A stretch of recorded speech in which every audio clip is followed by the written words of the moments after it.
I lived in Los Angeles, I was a concert journalist. My major in college was mass comm, and so that's where it all started, the love of journalism.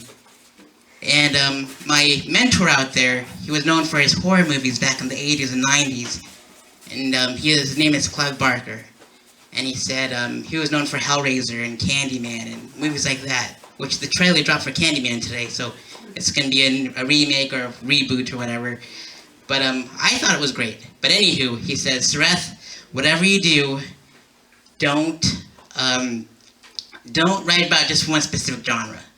You have to go to every single genre. You have to cover country, bluegrass, rock, metal, hip-hop. Let the music take you. So, like, I'd go to the Rainbow Bar and Grill, and there would be, like, an LA Weekly waiting for me, and after I get done ordering from the menu, I would open the LA Weekly and look at the menu of concerts. And I would just go, all right, 2 weeks out, I'll request my credentials, so I don't have to pay for a concert ticket and get a photo pass and shoot all these famous bands.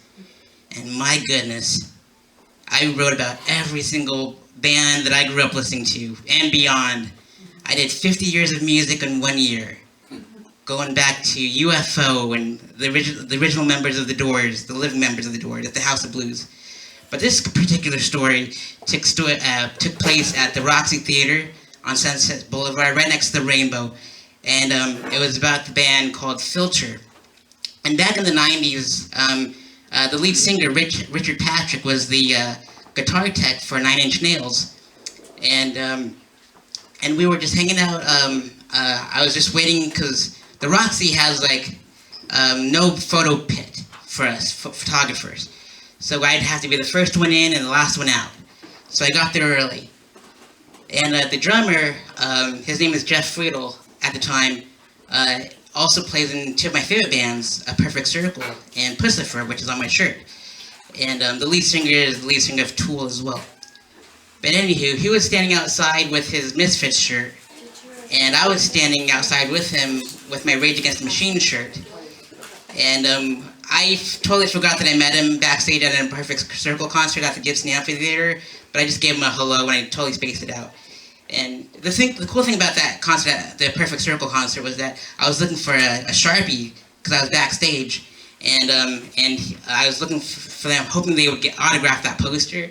So Billy Howardell and Matt McJunkins and Jeff Friedel all signed it, and James Ehov, the Smashing Pumpkins, was there because he plays in the band, and Maynard were gone, so I just got 3 autographs. But anywho, I go into the venue to see Filter, front row, with my journal and my pen, because I'm old school like that. And I write in the dark, and I go with the music, and it's just a shorthanded mess. It's like chicken scratch. And to this day, I don't know how I read my handwriting. It just looks like I'm writing a prescription out or something. But, so I'm front row, writing the story down, and taking photos, just minding my business. And Richard Patrick, the lead singer of Filter, sees me. And I guess I distracted him way too much as he's performing Hey Man, Nice Shot, or Take a Picture, or whatever the song was at the time. And he grabs my pen, and he grabs my journal as I'm working, while he's working, and he autographs it.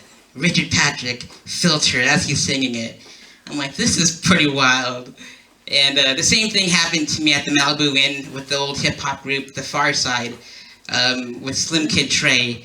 And but back then they went by Bizarre Vibe Live. So that's what I love about journalism, because you never know what's going to happen, and in that moment. And for next month I'll share another story from the Sunset Strip. Who knows? It might be the time that I dressed up as my superhero alter ego and saw Lamb of God at the Hollywood Palladium on Halloween night. So I think that's the next story for next month. So I'll leave on that cliffhanger, and I'll bring up David Fussell.